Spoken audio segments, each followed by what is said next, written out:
Cockroach में 7वां sternum बहुत size में क्या होता है, बड़ा होता है, जिसकी वजह से वो 8वें और 9वें स्टर्नम के नीचे से मौजूद रहता है। बीच में जो खाली जगह बन रही है उसको हम बोलते हैं क्या, ब्रूड पाउच। इस ब्रूड पाउच में जो आगे वाली जगह है, ये यहाँ पर फर्टिलाइजेशन होता है, इसको हम लोग बोलते हैं जेनाइटल चैम्बर। आगे वाला जो पार्ट है ये दिख रहा है बच्चों को, क्यों जी, कि बंद कर दो पीछे से वो एक बंद कर दो ना तो लाइट कम हो जाएगी। सुनो, एक खिड़की बंद कर दो तो लाइट कम हो जाएगी तो दिखाई देगा, लेफ्ट वाली बंद कर दो या राइट वाली, कोई भी एक। बस बस देखो अब थोड़ा क्लियरिटी आ गया ना, ठीक है। ये देखो इस जगह जहां पर ये फर्टिलाइजेशन होता है, इस जगह का नाम है, जहां पर फर्टिलाइजेशन होता है इस जगह का नाम है जेनाइटल क्या, जेनाइटल चैम्बर। और जहां पर अंडेदानी बनती है, एग केस, अंडेदानी बनेगी बताए थे ना, वो यहां पर बनती है, इसको बोलते हैं हम लोग ऊथिकल चैम्बर, ऊथिकल चैम्बर। तो ब्रूड पाउच के दो हिस्से हैं, कौन कौन से, जेनाइटल चैम्बर और ऊथिकल चैम्बर। ये दोनों मिलके किसका, मतलब एरो दोनों से ऐसे लगा दिया हूं, मतलब ये दोनों किसके हिस्से हैं, ब्रूड पाउच के। दूसरे से छठे सेगमेंट पे ओवरी लगी रहती है, जैसे कोई रूम, जो बच्चे घर से पढ़ रहे हैं वो कल्पना करेंगे, रूम में लेफ्ट और राइट साइड में ओवरी रखी है, लेकिन छत से लटकती हुई नीचे की तरफ आ रही, मतलब तिरछी। कैसे, समझ में नहीं आ रहा है, ये देखो, ये बॉक्स अगर है, ये बॉक्स अगर है ऐसे, जो घर से बताओ बच्चों को कि यहां से लगी और ऐसे नीचे को आ रही है, उधर से भी लगी और ऐसे नीचे को आ रही है, ये समझ में आ रहा है किसी को, कि दोनों साइड से लगी और फिर इसकी डक्ट बीच में आ रही है। ये 3D समझ में आ रहा है किसी को, ये वाले जो 3D बनाया हूं ये समझ में आ रहा है किसी को, बच्चों को कैसे बनाया हूं, एक ओवरी इधर है और एक ओवरी उधर, और ओविडक्ट कहाँ आ रही है, दोनों के बीच में, कैसे? और नीचे की तरफ यहाँ पर खुल रही है क्या, वजाइना के साथ क्या, जेनाइटल चैम्बर। ये समझ में आ रहा है कैसा है। अब ये देखो, इसको मैं बॉडी में फिट करूंगा, ओवरीज कहां पर है, डॉर्सोलेटरल। ये बना पाए हो, ये डायग्राम, ये डायग्राम बना पाए हो कि नहीं, पहले बताओ है। एनल सर्कस कैसे रिसेप्टर है, वाइब्रेशन रिसेप्टर है। अब इसमें देखिए जरा यहाँ पे, अरे यार जरा सा हिलो तो जो है, यहाँ पर देखिए जरा, यहाँ पर जो है ये ओवेरिया, यहाँ पर जो है ओवेरियन लोब्स होती है, जिसको, जिस पे वाइटलेरियम और इस तरह के जो है 8 ओवेरियन लोब्स होंगे, 8 ओवेरियन लोब्स होंगे, उसको हम लोग बोलेंगे ओवेरियोल।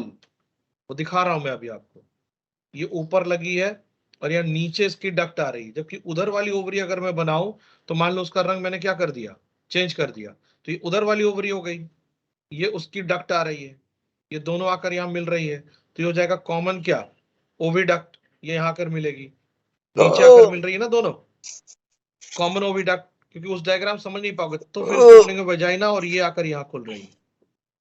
ये समझ में आ रहा किसी को, उधर वाली ओवरी उधर की है, इधर वाली ओवरी इधर की है, इसके दोनों के बीच से इंटेस्टाइन क्या होती है, गुजरती है, और इसमें यूनिट्स है, उसको हम लोग बोलते हैं क्या, उसको हम लोग बोलते हैं क्या, ovariole. We call it what, ovariole.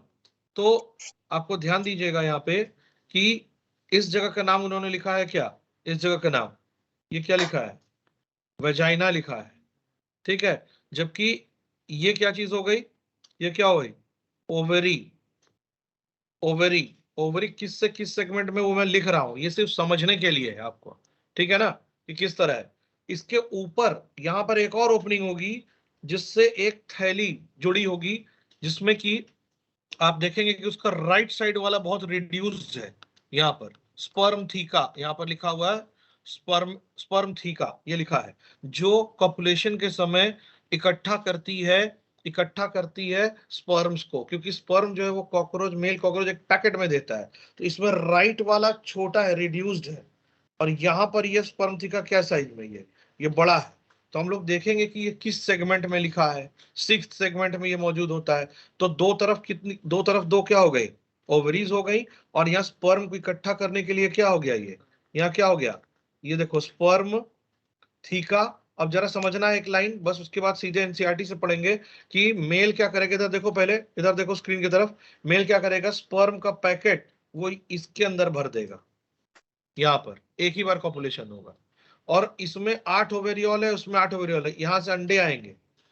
तो यहाँ पर क्या होगा, इस जगह पर फर्टिलाइजेशन, और इसके ऊपर यहाँ अंडेदानी बनाई जाएगी। अंडेदानी बनाने के लिए ट्यूब शेप की ग्लैंड बाएं और दाएं, उसमें भी बायां वाला ग्लैंड साइज में बड़ा और दाएं वाला ग्लैंड साइज में क्या, छोटा, उसको बोला गया कोलेटेरियल ग्लैंड। तो यहाँ पर ही मैं बना दे रहा हूं कि ये लेफ्ट वाला जो है tube shape colleterial gland, that form वहां लिख देंगे अभी हम लोग, मटेरियल फॉर क्या, अंडेदानी ऊथिका। जबकि ये राइट वाला जो है इसकी साइज क्या है, छोटी है। तो ये कौन सी ग्लैंड हो गई है, ये हो गई कौन सी, कोलेटेरियल ग्लैंड। तो यहां पर लिखा, कैसा, समझ में कुछ नहीं आ रहा, अभी सब समझ में आ जाएगा। कोलेटेरियल ग्लैंड, ये डायग्राम बना डालो तो जरा।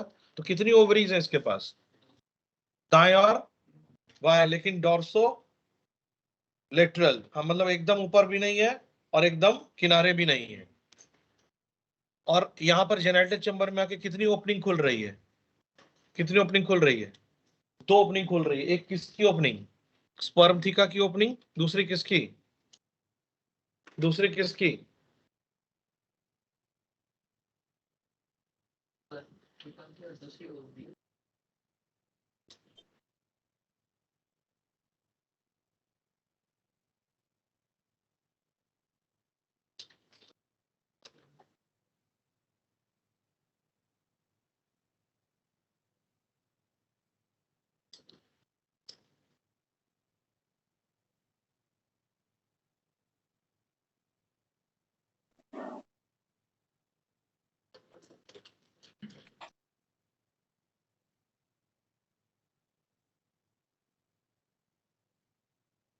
बना लिए।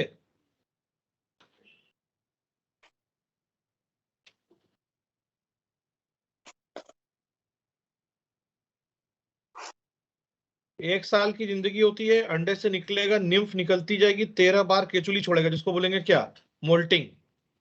और ग्रेजुअल मेटामॉर्फोसिस है, पारोमेटाबोलस। इसलिए डेवलपमेंट हम लोग बोलेंगे इसका क्या, डायरेक्ट। पारोमेटाबोलस मतलब धीरे धीरे मेटामॉर्फोसिस हो रही है, इसलिए इसमें लार्वा स्टेज हम नहीं बोलते। बताया था ना कि एनिमल किंगडम में कि जब तक लार्वा नहीं होगा तब तक डेवलपमेंट कभी भी क्या नहीं बोलते हम, डायरेक्ट नहीं बोलते।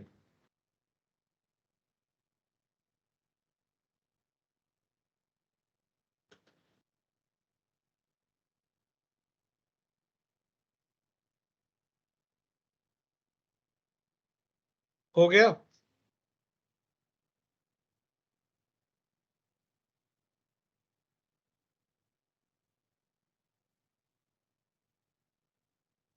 2 to 6 एब्डोमिनल सेगमेंट में है, छठे एब्डोमिनल सेगमेंट में स्पर्म थीका है।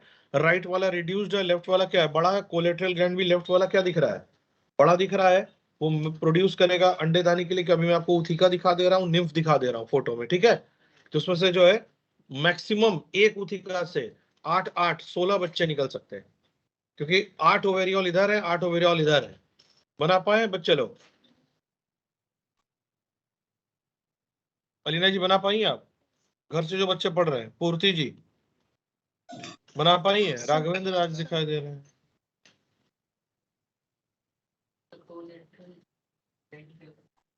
तो लिखा रहा हूं मटेरियल फॉर, मटेरियल फॉर। अब देखो यहाँ पर ओवरी, ओवरी जो है लिखा हुआ है कहां से कहां, 2 to क्या, 6, ABD.2 to 6 क्या, एब्डोमिनल क्या, सेगमेंट, 2 to 6 एब्डोमिनल सेगमेंट में मिलेगी। इसकी जो यूनिट्स है, इसको जो यूनिट्स है यहाँ पर, यूनिट इक्वल टू क्या, 8 ओवेरियोल्स, 8 ओवेरियोल्स है।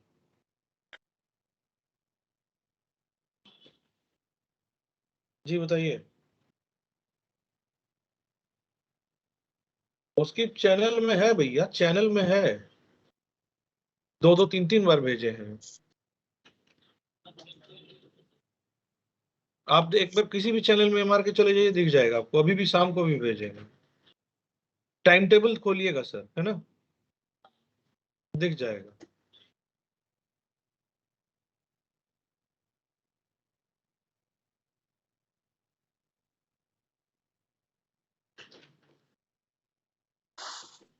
अब दोनों तरफ से इसका मतलब इधर से 8 अंडे आ सकते हैं और इधर से। अब देखो ये डॉर्सल व्यू है, इसको देख के तुम्हें समझ में आ रहा है कि वो क्या बताने की कोशिश कर रहा है। जब इसको देखोगे और जो मैंने बनाया उन दोनों को देखोगे तो आपको चीजें क्या हो जाएंगी, समझ में आ जाएंगी कि स्पर्म थीका ठीक किसके ऊपर है, कॉमन ओविडक्ट और वजाइना के ऊपर है। दिख रहा है ना, दिखा कि नहीं? Oviduct, common oviduct, vagina, gonopore. Sperm theca क्या करती है? स्टोर क्या? स्टोर क्या? स्पर्म। वो स्पर्म ही लिख दिया हमने कि एक बार कॉपुलेशन हो जाएगा तो स्पर्म स्टोर करेगी। कौन सा वाला लार्जर है? लेफ्ट क्या? लार्जर, यहीं पर लिख दिया, लेफ्ट लार्जर है। उसी तरह कोलेट्रियल ग्लैंड भी जो है, अब देखो दाएं और बाएं है ना। मेरे डायग्राम से थोड़ा कोरिलेट करो दिमाग से, समझ में आ रहा किसी को? नहीं समझ में आ रहा कि ओवरीज दोनों जो है, पहले यूनिट की डिटेल भी पढ़ी जाती थी, फिलामेंट, जर्मेरियम, वाइटलेरियम, अब इतना नहीं पढ़ा जाता है। कोलेट्रियल ग्लैंड्स, कोलेट्रियल ग्लैंड्स में भी ये क्या करेगी? प्रोड्यूस मटेरियल फॉर क्या? प्रोड्यूस मटेरियल फॉर कौन सी चीज? अंडेदानी को क्या बोल रहे हैं? ऊ क्या? थीका। मटेरियल फॉर क्या? ऊ थीका। वेस्टिब्यूलम का दूसरा नाम मैंने क्या लिखा था यहाँ पर? वेस्टिब्यूलम का मैंने नाम क्या लिखा था? ऊथिकल चैम्बर। और जेनेटल पाउच का दूसरा नाम मैंने क्या लिखा था? क्या नाम लिखा था मैंने? Brood pouch. किसके किसके स्टर्नम से बने थी?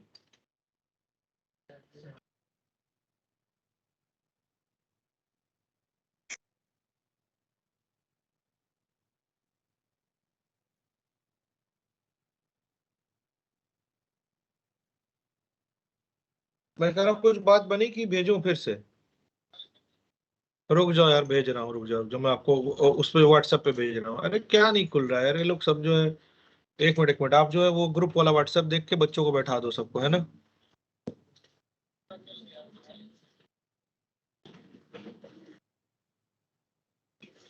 मिल गया है?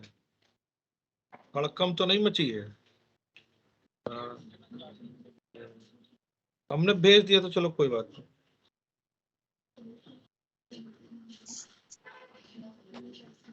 ये लिखा आप लोगों ने?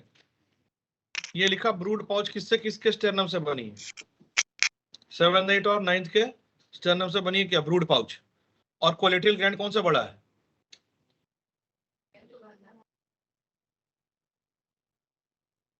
हेलो जी, जी बताइए।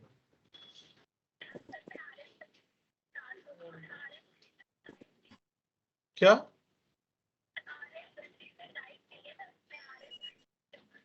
RM22 से? तो यहाँ तो लाइट तो आ तो रही, ऊपर मैं आर्या में ही हूँ। हाँ तो ऊपर तो आ रही है, मैं इसी बिल्डिंग में।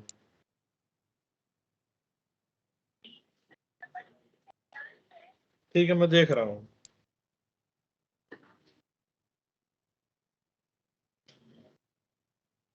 टीचर कौन है उसमें भैया कि बच्चे फोन कर रहे हैं?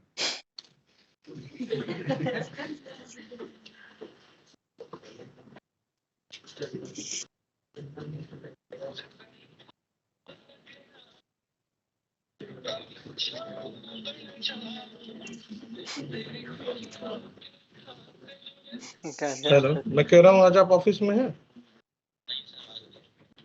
कोई नहीं, कोई बात नहीं। तो किसको बोलूं मैं? बिल्डिंग में लाइट नहीं आ रही है, किसको बोलूं मैं? हाँ, 3 नंबर कमरे में नहीं आ रही है।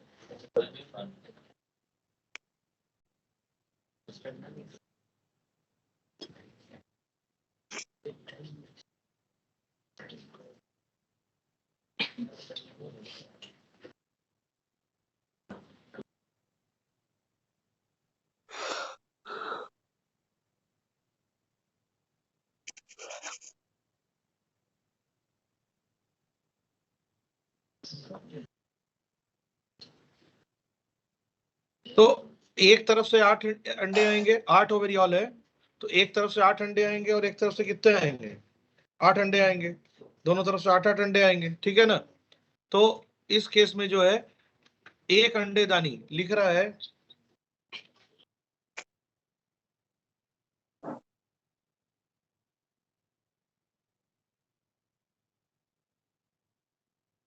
रुक जाओ जरा, 3 नंबर में कौन टीचर है हमको नहीं समझ में आ रहा। दुनिया भर का तो बवाल है यहाँ पर, जो ऊपर से कहते हैं कि जो है कोई दिक्कतें नहीं है।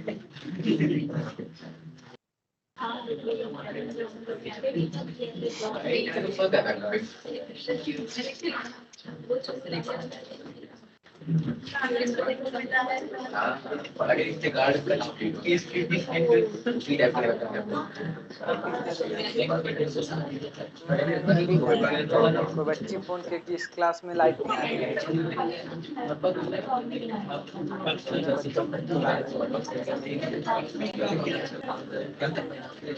अभी क्लास खत्म हुआ है 3:30 अरे 5:20 नहीं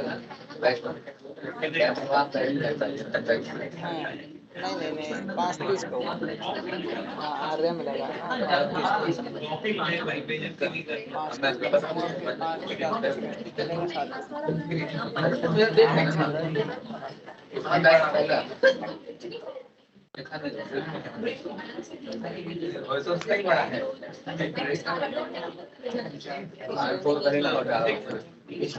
कौन टीचर है कि अपने बच्चे सब फोन तुम फोन करोगे फ्लाइट में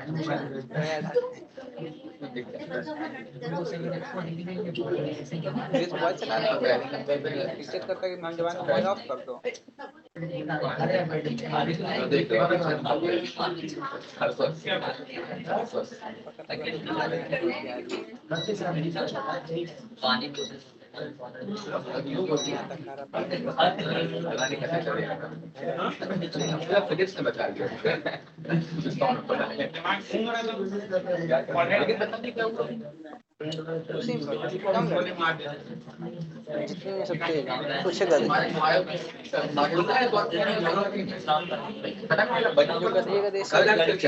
अक्टूबर में सबको लग रहा है के बाद से वही पे नहीं क्या पता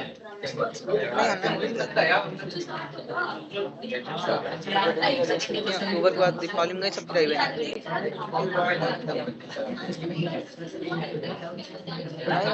और थोड़ी बने थोड़ी होता है।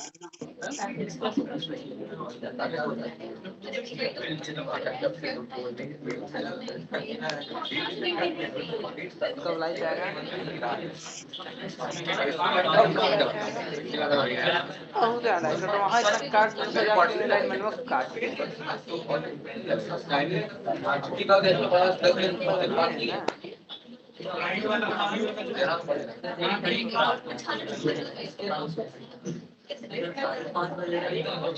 छोटा थोड़ी है तब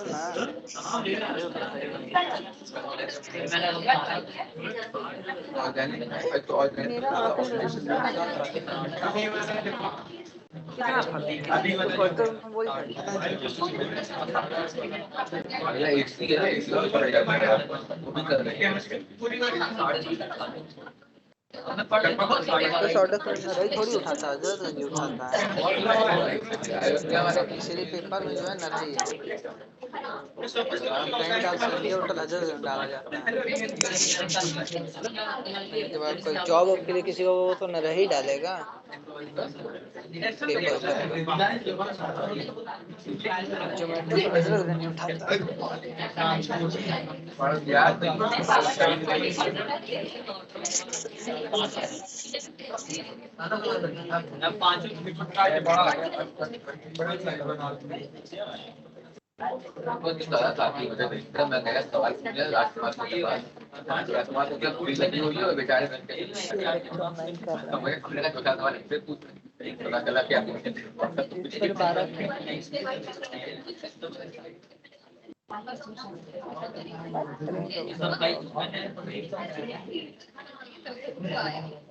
मेन मतलब होता है नीट में नंबर है, क्लास करो ना करो टेस्ट दो ना करो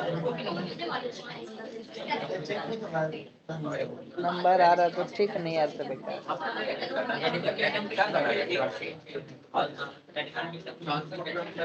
जब 175 नंबर आ रहा है कोई नंबर थोड़ी होता है।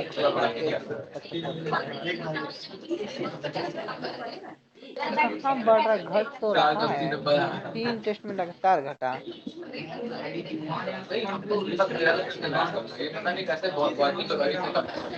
यार उसमें तो घटा ही था, 393 से तो मतलब और बढ़ना चाहिए तो घटा ही ना। काहे घट रहा, हमको ही नहीं समझ आ रहा।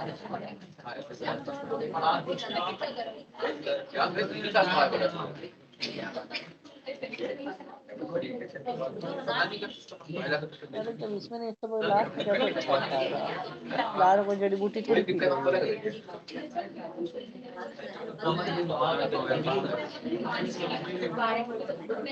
हाँ? हम टेस्ट वेस्ट नहीं छोड़ते हैं, ना टेस्ट छोड़ते हैं ना क्लास छोड़ते हैं। काहे रे? सब तुम कूदेंगे तब भी कूदते हैं। नहीं। अरे खाली 20% लोग का होता है, लेकिन साढ़े 19 का तो एक ही तरह करते हैं तो उनका नहीं हो पाता है। जो अलग करेगा उसी का होगा। चलो भैया जरा देखो इधर। आगे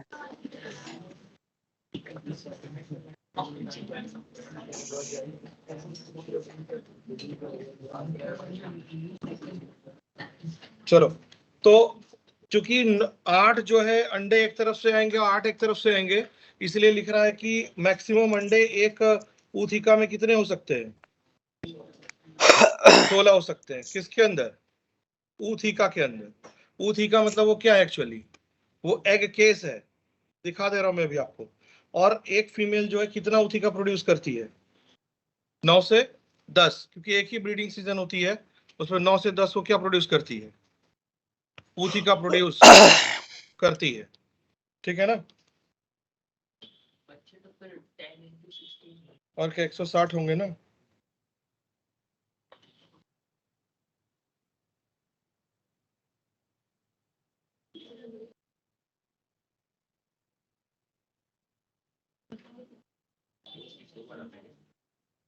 एक बार चलो,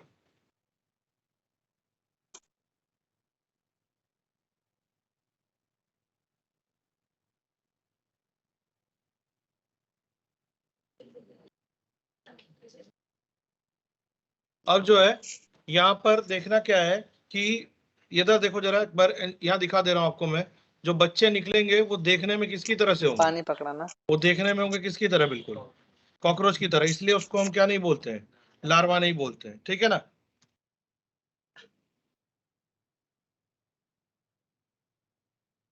cockroach nymph, cockroach nymph and क्या? Ootheca. Cockroach nymph and ootheca, ये देखो। तो ये ऊथिका बना हुआ है, उससे जो है निम्फ निकलते हुए दिखाए गए हैं। ये देखो, ये अंडेदानी है और इससे बच्चे निकल रहे हैं, दिख रहा है कि नहीं? ये ऊथिका है। ये बहुत बड़ी नहीं होती है, ये काफी बड़ी फोटो करके दिखाई गई है इस वजह से। तो ये फीमेल जो है ऊथिका कहीं भी चिपका देती है टेबल के नीचे दरारों में, और उसमें से जो है ये देखो ऊथिका से जब बच्चे पहले निकलेंगे निम्फ तो ऐसे रहेंगे देखने में। ये ऊथिका है, दिख रहा है ना? इसमें चेम्बर्स थे, इन चेम्बरों के अंदर जो है ऊथिका एकदम से बना के नहीं भर दी गई। अंडे, अंडों के इर्द गिर्द ऊथिका क्या की गई है? बनाई गई है। अंडों के इर्द गिर्द ऊथिका क्या की गई है? बनाई गई है। तो ये ध्यान रखना है। निम्फ, अब निम्फ में भी क्या लिख रहे हैं वो? निम्फ में वो लिख रहे हैं कि जो निम्फल स्टेजेस होंगी, ये पारोमेटाबोलस। पारोमेटाबोलस का मतलब क्या हुआ? पारोमेटाबोलस का मतलब हुआ ग्रेजुअल मेटामॉर्फोसिस, क्रमशः ग्रेजुअल मेटामॉर्फोसिस। ग्रेजुअल मेटामॉर्फोसिस, ये क्रमशः है, ग्रेजुअल मेटामॉर्फोसिस है, ग्रेजुअल मेटामॉर्फोसिस है। इसलिए जो डेवलपमेंट कैसा है इसका? डेवलपमेंट कैसा है? डायरेक्ट डेवलपमेंट है, ध्यान रखना है।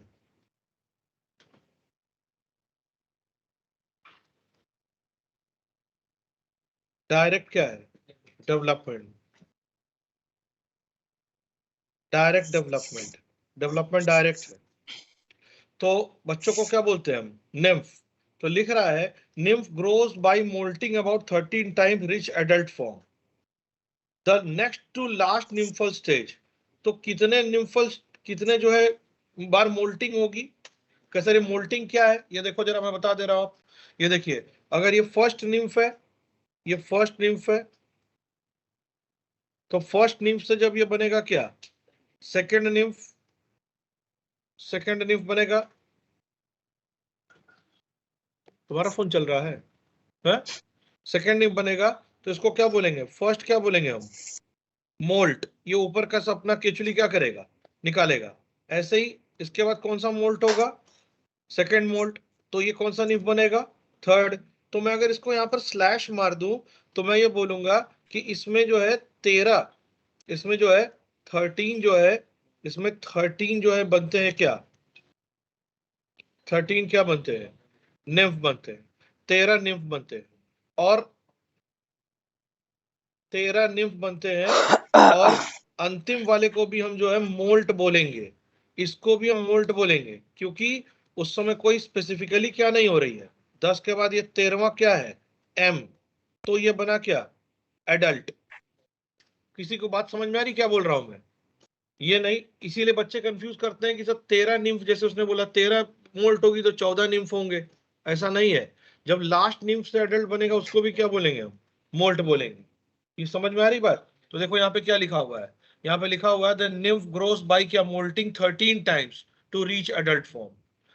और विंग पैड्स होगी, मतलब विंग तो नहीं होंगे। जब ये हम देखेंगे इस तरह का, तो उसमें विंग पैड बनने लगेगा, इस तरह से जो है विंग पैड बनने लगेगी। किस पे विंग पैड होगी, लिख रहा है कि next to last nymphal stage has, next to last nymphal stage has wing pad, but only adult cockroach has wings.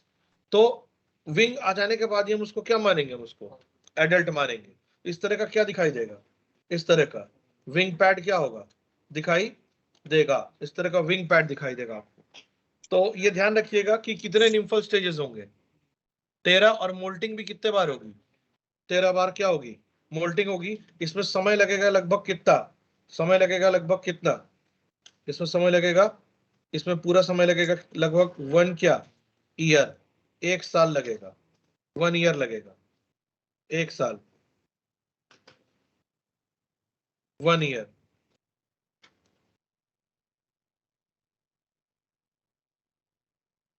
एक साल लगेगा।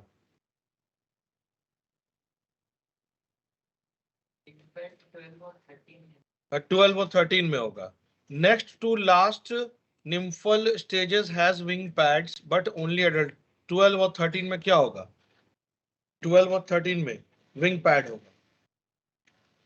अब पढ़ लेते कौन सा वाला, बैक्टीरिया, मेल वाला। ये समझ में आया थोड़ा थोड़ा आप लोग को है? आप जब पढ़ोगे ना कि सर इसको हमको पढ़ के बताइए क्या लिखा हुआ, बेटा यही सब कुछ लिखा मिलेगा आपको। सिर्फ ध्यान रखना है कि स्पर्म थीका ये किस सेगमेंट में लिखा हुआ है, 6 सेगमेंट में। आप चाहो तो यहाँ डायग्राम में ऐसे भी लिख सकते हो कि यहाँ स्पर्म थीका लिखा था, यहाँ पर भी लिख दिया, ऊपर से बड़ा बड़ा लिख दिया ये 6th सेगमेंट एब्डोमिनल, या फिर आप सीधे वहीं से पढ़ लो, मैंने बोला भी था। और ओवरीज जो है वो कहां से कहां तक है, 2 to 6 एब्डोमिनल सेगमेंट में। उसी तरह जब हम मेल कॉकरोच की बात करेंगे, जब हम मेल कॉकरोच की बात करेंगे तो यहां पर हम ध्यान क्या देंगे कि जब हम मेल कॉकरोच की बात करेंगे तो मेल कॉकरोच में सबसे खास बात जो है सेक्सुअल डायमॉर्फिज्म है, वो है यहाँ पर 1 2 7 8 9, और ये 10वां जो है क्या है, टर्गम है। ये 10वां क्या है, टर्गम है। इसमें भी जो है 15 जॉइंटेड क्या प्रेजेंट है, 15 जॉइंटेड। एनल क्या है, सर्कस है, इस पे 15 जॉइंटेड क्या है, एनल सर्कस है, 15 जॉइंटेड एनल सर्कस है।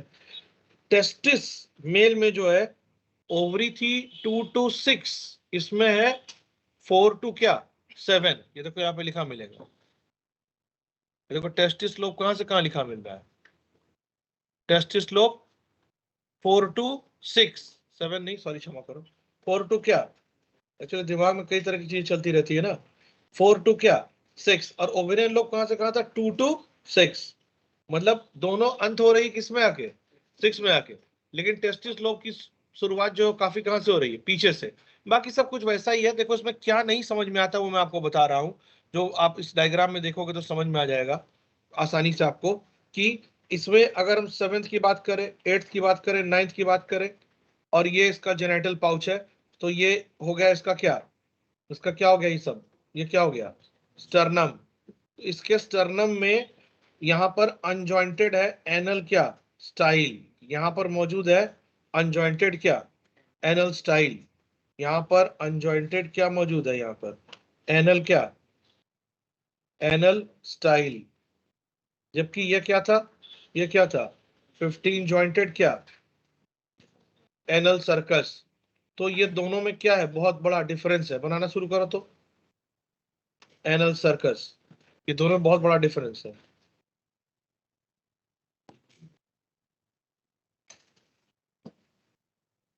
एनल स्टाइल और क्या एनल सर्कस।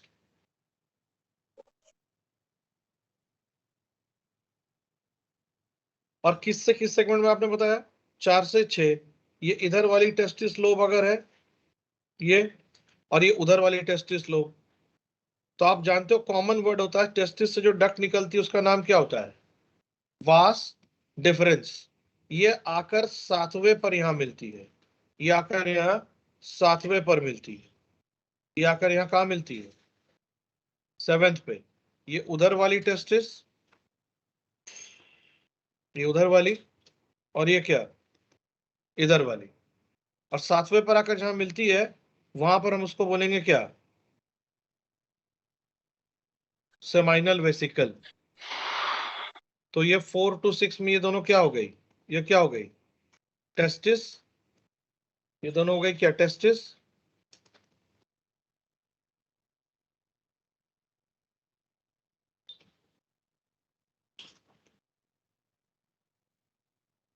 ये दोनों टेस्टिस है। तो ये क्या चीज है, ये वास डिफरेंस।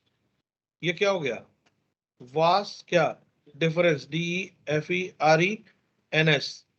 आकर जहां ये मिल रही है, बस यहीं पर सारा चीज ध्यान देना है थोड़ा सा, कि जहां ये आकर मिलती है उसको हम क्या बोलते हैं, सेमाइनल वेसिकल।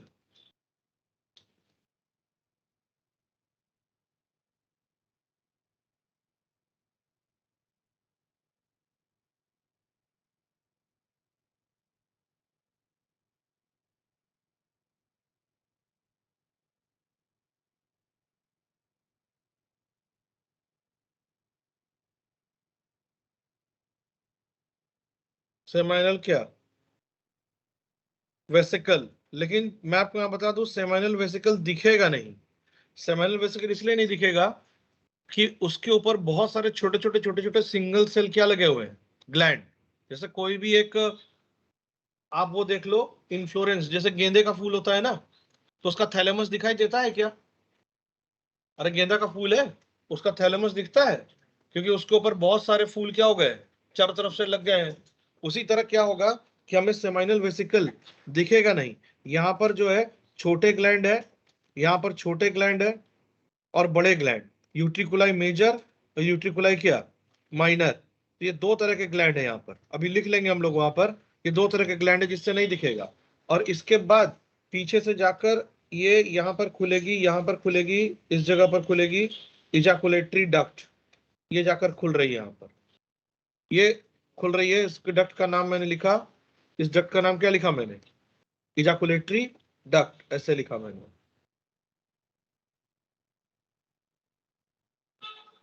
इजाकुलेटरी क्या डक्ट, ये नाम लिखा मैंने इसका, इजाकुलेटरी डक्ट।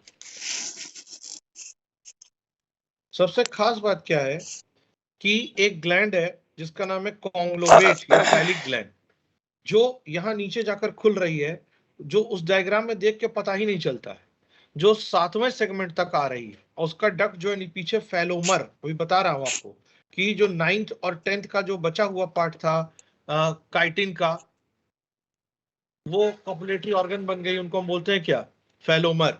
ठीक, इधर देखते हैं जरा, इस जरा देखो यहाँ पर देखो, बना रहा हूं एक डक्ट लेके आया हूं और यहाँ एक ग्लैंड बनाया, दिख रहा किसी को ग्लैंड कहाँ बनाया हूं मैं।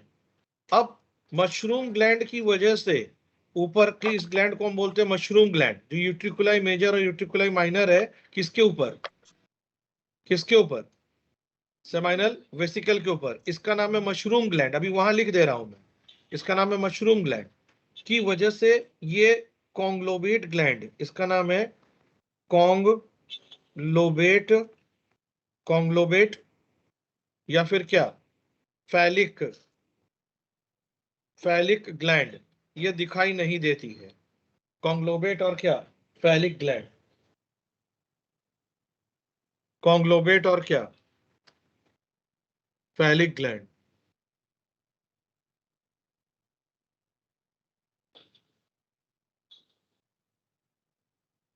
जबकि इस ग्लैंड का नाम क्या होगा, इस ग्लैंड का, इस ग्लैंड का नाम होगा क्या,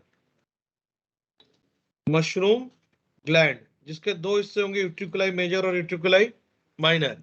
और यहां पर दुनिया भर के कॉपुलेटरी ऑर्गन है, 3 कॉपुलेटरी ऑर्गन है, जिसका नाम है क्या, गोनेपोफाइसिस। अभी मैं दिखा रहा हूं कॉन्ग्लोबेट ग्लैंड कहां है, सबसे सबसे कहां है, सबसे नीचे है, सबसे कहां है, नीचे है। जो पिक्चर तुम्हारी बुक में बनी होती है वो ऊपर से, अगर यहां से ये मेरी आंखें यहां से फोटो खींचो तो जैसी दिखेगी वो बनी होती है। इसलिए कॉन्ग्लोबेट ग्लैंड और उसका डक्ट दिखाई नहीं देता है।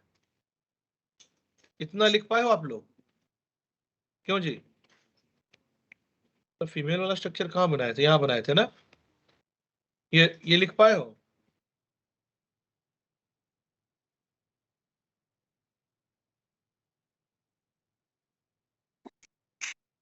पैलोमर और गोनेपोफाइसिस, ये बचे हुए जो स्क्लेराइड्स हैं, याद है ऊपर थी वीर भाई, ऊपर थी टर्गम, दोनों तरफ थी प्लूरा, नीचे स्टर्नम। 10th 9th सेगमेंट दिख रहा है और 9th के बाद का वो नहीं दिखाई दे रहा है क्या, टर्गम नहीं दिखाई दे रहा है, गया कहां, वो सब बनाया है कॉपुलेटरी ऑर्गन। वो अगर हम बुक से ही हमें पढ़ना पड़ेगा, लेकिन अगर हम मोटा मोटा बताएं आपको, तो मैं आपको बताऊंगा कि जो इजैकुलेटरी डक्ट थी, जो इजैकुलेटरी डक्ट है, इजैकुलेटरी डक्ट है, वो आकर खुल रही है सबसे छोटे फेलोमर में, जिसका नाम है वेंट्रल फेलोमर। अभी दिखा रहा हूं मैं आपको। मतलब ये कौन सी डक्ट थी, ये क्या थी, इजैकुलेटरी क्या डक्ट, ये इजैकुलेटरी डक्ट थी। और इसका नाम क्या है, इसका नाम है वेंट्रल क्या, फेलो, फेलोमर, वेंट्रल फेलोमर। सबसे ये साइज में क्या है, साइज में ये सबसे क्या है, छोटा है। और इधर को है राइट फेलोमर, राइट फेलोमर दिखा रहा हूं मैं अभी आपको, जैसे बना होगा ये राइट फेलोमर। ये सब कॉपुलेशन में क्या करते हैं, हेल्प करते हैं। सबसे बड़ा है साइज में लेफ्ट फेलोमर, जिसपे सॉफ्ट लोब है। एक वर्ड है सूडोपेनिस, सूडोपेनिस इसलिए कि अगर इजैकुलेटरी डक्ट आकर यहाँ खुलती तो हम उसको बोलते हैं ट्रू पेनिस। और इसमें वो जो ब्रूड पाउच थी, उसमें अंडे को भरने के लिए यहाँ पर टिटिलेटर विथ हुक ये मौजूद है। और वो जो एक ग्लैंड थी, कौन सी, एक ग्लैंड कौन सी थी, कौन सी ग्लैंड थी, कॉन्ग्लोबेट ग्लैंड, कॉन्ग्लोबेट ग्लैंड। तो ये जो सबसे बड़ा है साइज में, वो है साइज में क्या, लार्जेस्ट कौन सी, लार्जेस्ट लेफ्ट फेलोमर, जिसमें ये पार्ट है सूडोपेनिस, ये पार्ट है क्या, सूडोपेनिस। इसको हम अभी मौका मिलेगा तो वहां बनाएंगे टिटिलेटर विथ हुक। और ये अलग अलग करके जब मैंने दिखाया, ये ऊपर वाला डायग्राम बनाए हो, ये डायग्राम, क्यों जी, बहुत टेढ़ा लग रहा है ना, नहीं लग रहा है, ये डायग्राम बनाए हो कि नहीं, जल्दी बोलो। घर से जो बच्चे पढ़ रहे हैं उनको आवाज आ रही है मेरी। ये देखिए यहाँ पर, ये देखिए टेस्टिस किससे किस सेगमेंट में था, अभी गलती से मैंने बोल दिया था 4 से 7 बोल दिया था गलती से, लेकिन था क्या 4 to 6th एब्डोमिनल क्या सेगमेंट। देखो फैलिक ग्लैंड, फैलिक ग्लैंड किस सेगमेंट तक गई है, फैलिक ग्लैंड देखो लिखा होगा कि वो जाती है कहां तक, अप टू 5th सेगमेंट में गई है। Mushroom shape gland, phallic gland के बारे में नहीं लिखा, कॉन्ग्लोबेट ग्लैंड है, नहीं फेलोमर नहीं, फैलिक ग्लैंड लिखा होगा भाई। Characteristic mushroom gland, sperm store discharge through copulation female ना, वो तो मशरूम ग्लैंड लिख रहा है, उससे आगे तक जाएगी। फैलिक ग्लैंड का पोजीशन नहीं लिखा है कि 7 तक जाएगी। ये देखो फैलिक ग्लैंड दिख क्यों नहीं रहा था, क्योंकि वो सबसे कहाँ है, उसका दूसरा नाम क्या बोला मैंने, कॉन्ग्लोबेट ग्लैंड। कॉन्ग्लोबेट ग्लैंड बता रहा हूं क्या करेगा। ये देख रहे हो स्मॉल टिब्यूल लॉन्ग टिब्यूल दोनों मिलाकर कौन सी ग्लैंड बना रही है, कौन सी ग्लैंड बना रही है, मशरूम ग्लैंड, जिसके बीच में अंदर क्या है, मशरूम ग्लैंड के अंदर सेमाइनल वेसिकल दिखाई क्यों नहीं दे रही है, क्योंकि उसके ऊपर क्या लग गई है, ये लग गई है vas deferens ejaculatory duct, right phallomere left phallomere दिखाई दिया किसी को। कॉर्डल स्टाइल का दूसरा नाम क्या है, कॉर्डल स्टाइल का दूसरा नाम एनल स्टाइल। एनल स्टाइल क्या प्रूफ करती है, sexual dimorphism, sexual dimorphism. Seminal vesicle क्यों नहीं दिख रहा है, मशरूम ग्लैंड से ढक जाने के कारण। अब जरा ध्यान से देखो, यहाँ पे कलर किया हुआ है, आपके बुक में अगर दिख जाए तो ठीक है। आप देखो वेंट्रल फेलोमर उसने किसको बनाया है, वेंट्रल फेलोमर, वेंट्रल फेलोमर उसने किसको बनाया है, इस वाले पार्ट को देख रहा है, वेंट्रल फेलोमर बनाया है। ये देखो ये पूरा कौन सा फेलोमर बना हुआ है, ये वेंट्रल फेलोमर बना हुआ है, बना हुआ है कि नहीं। तो मैंने वेंट्रल फेलोमर के आगे लिखा, यहाँ पे लिखा ये सबसे कैसा है, इस सबसे क्या है, ये स्मॉलेस्ट है विथ क्या, विथ इजाकुलेटरी, इजाकुलेटरी क्या ओपनिंग, स्मॉलेस्ट है विथ क्या है, इजाकुलेटरी opening, with इजाकुलेटरी opening, ventral फेलोमर।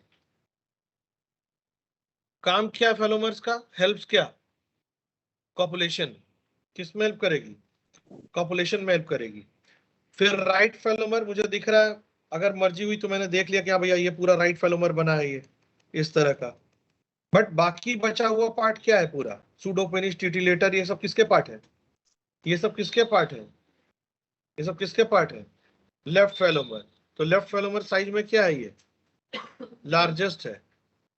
टिटिलेटर with hook जो है ये हेल्प करेगी क्या डिपॉजिट करने में, क्या डिपॉजिट करने में।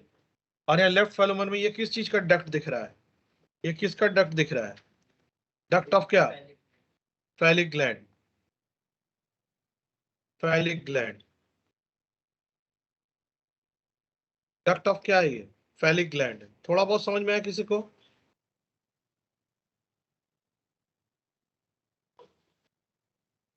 Duct of phallic gland. तो फैलिक ग्लैंड आके कहां खुल रही है, फैलिक ग्लैंड आके कहां खुल रही है। एक छोटा सा चीज और लिख सकते हो आप, यहाँ पे लिख पाए हो कि नहीं बच्चे लोग, लिख पाए हो, इधर जो बच्चे हैं, ये जो बच्चे हैं घर से जो बच्चे पढ़ रहे हैं, क्या ये डायग्राम भी बनाओगे क्या, ये जो डायग्राम बनाया था मैंने ये है, वैसे इसकी जरूरत तो है नहीं, बनाओगे क्या, क्योंकि आएगा वहां स्कैन होकर तो वही आएगा ना, तो वहां तो मेरा बनाया हुआ डायग्राम नहीं आएगा। एक लास्ट लाइन आपको लिखना है, मैंने बोला था कि ये मेल जो है वो क्या डिपॉजिट करता है, मेल डिपॉजिट करता है क्या, स्पर्मेटोफोर। पैकेट ऑफ स्पर्म को क्या बोलते हैं हम, स्पर्मेटोफोर। तो स्पर्मेटोफोर में ना 3 परतें होती है, 3 परतें होती है, यह अंदर स्पर्म है, ठीक। तो यहाँ पर क्या, पैक ऑफ क्या, स्पर्म, पैक ऑफ स्पर्म है, जिसमें जो सबसे इनर लेयर वॉल है, inner wall, inner wall by, इसको बनाया किसने है, यहाँ पर जो सेमाइनल वेसिकल थी उसके ऊपर कौन से थे, स्मॉल टिब्यूल और थे, और कौन से थे, लॉन्ग टिब्यूल्स थे ना। तो ये बनाया कि यूट्रिकुलाई मेजर बाई लॉन्ग टिब्यूल्स, उसने बनाया है। जब वहां पर स्पर्म इकट्ठा हुई तो सबसे पहले वही तो था ना, उसने बनाया। जबकि बीच वाला मिडिल बाई किससे, ये खुद इजाकुलेटरी डक्ट, मिडिल लेयर है बाई किससे? पेंसिल ही नहीं लाए। इजैकुलेटरी डक्ट आप छोड़िए, से अब बनी है। वो सब ऐसे मेरे में जबकि जो लिखा सबसे होगा। आउटर लेयर है बुलेट सर ये सब वो लिखा बनाई चुके हैं। किससे? बाई क्या? बाई ये तो फैलिक नई बुक है ना, ग्लैंड। पुरनके जबकि जो वाले में मेरा sperm bullet pack sir of इससे स्पर्म ज्यादा इसका चीज नाम क्या है लिखवाए पूरा हैं। का पूरा? इसका नाम है क्या? तो मेरे स्पर्मेटोफोर। में सब चीज ऑलरेडी लिखा रहता है, जो भी ये स्पर्मेटोफोर। लोग लिखवाते हैं। देखो 3 नंबर में क्लास चल रही कि नहीं? क्यों भाई? स्पर्मेटोफोर।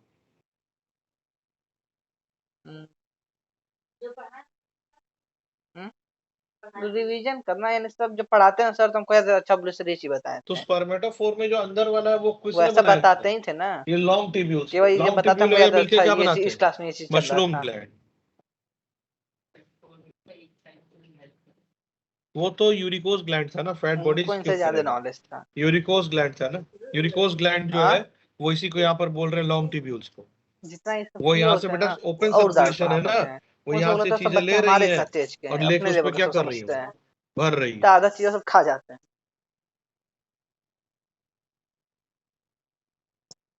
ये सब सबको अपने तरह समझते हैं। इसके बाद मुझे बताओ सर ने वो पढ़ाया था? मैंने बोला था कि फर्स्ट चैप्टर पढ़ा दीजिएगा बच्चों को, नहीं पढ़ाया था? है? नहीं समझ में आया था कुछ? चलो मैं पूरा ही बता देता, कोई नहीं, इसमें केवल बुक से पढ़ना है। इधर देखो जरा। अरे बुक नहीं लाया तो मेरे पास तो बुक है ना, बुक नहीं लाया हो? है? कोई बात नहीं, इधर देखो जरा। क्या वो कुछ छोड़ दिया है क्या? यहाँ पर देखो जरा। इसमें कुछ नहीं करना है, इसमें केवल एनसीईआरटी पढ़नी है। पहला यहाँ पे लिखा हुआ है, अरे भैया वो रख लेना तुम लोग, क्या इसका स्क्रीनशॉट, तो घर पे पता चल जाएगा कि क्या बोला गया है यहाँ पे। खाली लिख रहा है the period from birth to natural death of an organism is called क्या? Life span. ये बोला गया है, ये बोला गया life span. Maximum life span जो होती है वो किसी किसकी प्रॉपर्टी होती है? स्पीसीज की प्रॉपर्टी होती है। तो maximum life span of human क्या है? 121 साल। जबकि एवरेज लाइफ स्पैन जो होती है वो प्रॉपर्टी होती है किसकी? पॉपुलेशन की। तो ये सब तो नहीं पूछेगा, पहले पूछता था। अब यहाँ पर लिख रहा है सबसे बड़ा कि हम we can not correlate the क्या, ये अंडरलाइन किया था कि नहीं उस दिन? तो वही तो मैं कह रहा हूँ कि एक बार फटाफट फटाफट पढ़ते चलो, बाकी मैं बता दे रहा हूँ कि वहां पर क्या डिफरेंसेस है। नहीं तो जो है दूसरा यहाँ पर कि we can not correlate with the size that of क्या? Size that of life span. Life span of organism are, life span of organism are not क्या necessarily correlated with the size. कि एक कौवा और तोता एक ही साइज का होता है, लेकिन दोनों के लाइफ स्पैन में बहुत क्या होता है? अंतर होता है। तोता कहाँ 140, देखिए हंसीएगा नहीं भैया, पढ़ाई में ध्यान दीजिएगा, कैसे पढ़ चुके हैं फिर भी पढ़ लीजिए, मुझे क्या पता कहाँ तक पढ़े आप। कि ये 140 साल तो लगभग क्या 35 साल। कह रहा है कि कोई भी इंडिविजुअल इमॉर्टल नहीं है एक्सेप्ट क्या? Single celled organism. ऐसा क्यों? क्योंकि हम जानते हैं कि अमीबा जैसा सेल में जो है ये सेम जो यही जो प्रोटोप्लास्ट है, ये जो प्रोटोप्लास्ट है, ये कह रहे हैं 3 नंबर में क्लास चली कि नहीं चली? प्रोटोप्लास्ट है, ये सेम प्रोटोप्लास्ट क्या होती है? यही दो हिस्सों में क्या हो जाती है? डिवाइड होती है। तो यहां पर हम बोलेंगे कि सिंगल सेल ऑर्गेनिज्म में कंटिन्यूटी ऑफ क्या होती है? Continuity of protoplast. तो यहाँ पर सेम प्रोटोप्लास्ट इज कंटिन्यूड। नया सिंथेसिस हो रहा है लेकिन पुराना वाला जैसे पढ़े हो DNA replication is semi conservative, कि दोनों में से एक हिस्सा तो रह जा रहा है ना, तो यहाँ पर बचा हुआ प्रोटोप्लास्ट रह जा रहा है। तो एक तो ये हमें ध्यान देना है यहाँ पर। तो इस पेज पे जो है ये 3 लाइनें मुझे क्या करनी थी? ध्यान देनी थी। ये पढ़ा था आप लोगों ने? क्लियर है? इससे ज्यादा कुछ पढ़ना भी नहीं, दिमाग भी नहीं लगाना है, दिमाग भी नहीं लगाना है कि सर हमने क्या क्या ज्यादा पढ़ना है। कि प्राकृतिक मृत्यु तक मानेंगे क्या हम उसका? Life span. और जो है साइज से लाइफ का कोई लेना देना नहीं है। बैक्टीरिया हो गया, मोनिरन्स एंड प्रोटिस्टन्स को हम मान सकते हैं, सिंगल सेल बोला है ना उसने, सिंगल सेल में कौन आता है? मोनिराइन क्या आता है? प्रोटिस्टा। तो उसको मान सकते हैं क्या हो जाएगा। दूसरा यहाँ पर कुछ दे रखा है यहाँ पे, किस कुछ एक दे रखा कौवे का 15 साल, तोते का 140 साल, इसको क्या करिएगा? पढ़िएगा। तो फिर दुनिया में जब सब कोई इमॉर्टल है तो क्या कारण है कि फिर दुनिया से चीजें खत्म नहीं हो रही है? तो रिप्रोडक्शन, कंटिन्यूटी ऑफ क्या, स्पीसीज ऑन अर्थ। रिप्रोडक्शन की डेफिनेशन ही उन्होंने लिखा, लेकिन रिप्रोडक्शन का जो इंपॉर्टेंस है वो आप जानते हो, वो क्या है? कंटिन्यूटी ऑफ क्या, स्पीसीज ऑन अर्थ। ये खास बात है। अब रिप्रोडक्शन कितने तरह के मुझे बताओ? Asexual and sexual. तो मुझे बता एसेक्सुअल रिप्रोडक्शन क्या होता है, जल्दी बोलो। सिंगल पेरेंट से होता है। गैमीट होती है कि नहीं होती है? गैमीट होती है, लिखा है। यही तो ध्यान देना है, यही तो ध्यान देना है। ये देखो, इसीलिए मैं कह रहा हूं कि मेरे साथ पढ़ लो। सिंगल पेरेंटल तो है, लेकिन पार्थेनोजेनेसिस जैसे गैमीट बना और एम्ब्रियोनिक डेवलपमेंट हो गई, तो उसको एसेक्सुअल में ले रहा है। ये देखो क्या लिख रहा है, when offspring produce by a single parent with और without involvement of gamete formation is called क्या, एसेक्सुअल रिप्रोडक्शन। लेकिन जब दो पेरेंट हो या नहीं भी हो, कम से कम दो अपोजिट सेक्सेस हो और उसमें होती हो क्या, fusion of male and female gamete, तो उसको हम क्या बोलते हैं, सेक्सुअल। ये वेरी इंपॉर्टेंट पॉइंट है, यहां ध्यान रखिएगा। पार्थेनोजेनेसिस है वो आगे लिखा हुआ है, मैं इसलिए तो कह रहा हूं कि इसको देखिए ना, यहाँ पे इसको आप मेरे साथ पढ़ लीजिए। Asexual reproduction uniparental, no crossing over, no change in क्या, जेनेटिक मटेरियल। तो इसलिए इसका हैज रोल इन क्या, हैज रोल इन क्या, रोल इन किसमें, इवोल्यूशन। फिर से लिख कर रखो फोटो। जबकि एसेक्सुअल में नो, ड्यू टू क्या, ड्यू टू जेनेटिक क्या, जेनेटिक रिकॉम्बिनेशन। जेनेटिक रिकॉम्बिनेशन क्यों होती है, क्यों होती है genetic recombination? Due to crossing over, due to crossing over. जबकि एसेक्सुअल रिप्रोडक्शन का कोई भी इवोल्यूशन में रोल नहीं है, क्योंकि इवोल्यूशन तभी होगा जब नए नए लक्षण क्या होंगे, जीवों में आएंगे, नहीं तो फिर इवोल्यूशन नहीं होगा। इसमें no crossing over, no genetic variation. Asexual reproduction में खास बात क्या है, एसेक्सुअल रिप्रोडक्शन में, एसेक्सुअल रिप्रोडक्शन में नो क्या, क्या नो बना रही हूँ मम्मी? जेनेटिक क्या, वेरिएशन। तो उसको बोलेंगे ये प्रिजर्व करती है क्या, जेनेटिक वेरिएशन को। सो ऑल आर क्या, जेनेटिकली क्या, सिमिलर। इसलिए जो हम बोल सकते हैं क्या सबको, क्लोन। ऑल क्या इंडिविजुअल्स आर बना क्या, रही हो? जेनेटिकली सिमिलर है। अरे तो मेरे को जेनेटिकली आप खुद सिमिलर जाके होने की वजह मोमोज से हम क्या लेते बोलते हैं, आएंगे। क्लोन। जेनेटिकली सिमिलर होने की वजह से इसमें नो क्या रोल बना इन रही क्या हो? हो गया, नो रोल इन वो हमारा इवोल्यूशन। मन ही तो खत्म फिर हो गया, वहाँ ऑर्गेनिज्म इतना जो है खा लेते हैं। एसेक्सुअल रिप्रोडक्शन करते क्यों है? पता नहीं, चलो लो। कंटिन्यूटी ऑफ लाइफ तो सेक्सुअल भी कर सकते हैं ना। तो इसका एडवांटेज हो गया, इसका एडवांटेज हो गया, रोल इन क्या हो गया, इवोल्यूशन। कुछ ऑर्गेनिज्म जो अल्टरनेशन ऑफ जनरेशन कर रहे हैं, वो तो दोनों कर रहे थे ना। वो तो सेक्सुअल, कुछ बच्चे पढ़ाई में ध्यान ही नहीं दे रहे हैं, वो सेक्सुअल भी कर रहे थे, सेक्सुअल भी कर रहे थे। तो एसेक्सुअल की जो खास बात है, ये है, ये करती है, ये फास्ट मोड ऑफ रिप्रोडक्शन है। मोड ऑफ क्या है, रिप्रोडक्शन है। इसलिए विषम परिस्थितियों में कुछ ऑर्गेनिज्म इसको करते हैं, जिसकी वजह से वो तेजी से अपनी संख्या क्या कर सके, बढ़ा सके। दोनों का इंपॉर्टेंस समझ में आया आपको? सेक्सुअल का इंपॉर्टेंस क्या है, सेक्सुअल का इंपॉर्टेंस वो रोल इन इवोल्यूशन। जबकि सेक्सुअल का इंपॉर्टेंस क्या हो गया, फास्ट मोड है, कि वो जो है विषम परिस्थिति में कर ले, जिससे कि उसकी संख्या क्या हो जाएगी, बढ़ जाएगी। आगे चले, इसी तरह इस चैप्टर को पढ़ना, अगले चैप्टर को और ध्यान देना है। अब कह रहा है कि अगर हम सिंगल सेल में देखें, जैसे प्रोटिस्टा एंड मोनिरा में, तो cell division is itself a mode of क्या, रिप्रोडक्शन। वहां पर अलग से कोई तरीका नहीं है। वो भी सेल डिवीजन, कैसा सेल डिवीजन, कैसा, मोस्टली कैसा, माइटोटिक। तो ये ध्यान देना है कि उनके पास अलग से कोई रिप्रोडक्टिव बॉडी कैसा नहीं बनती है। अमीबा है, पैरामीशियम है, उनमें अलग से कोई, हालांकि पैरामीशियम में कंजुगेशन दिखता है, वो अपना जेनेटिक मटेरियल को रिफ्रेश करता है। लेकिन जो है, क्लास तुम लोग कितने बजे तक है?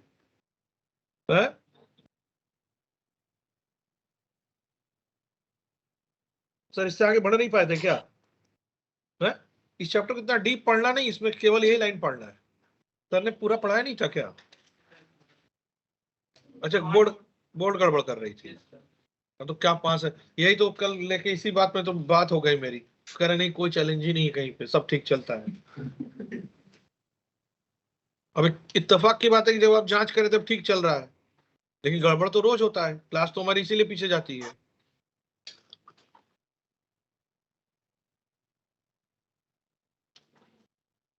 यहाँ पर बडिंग किस में दिखाया है?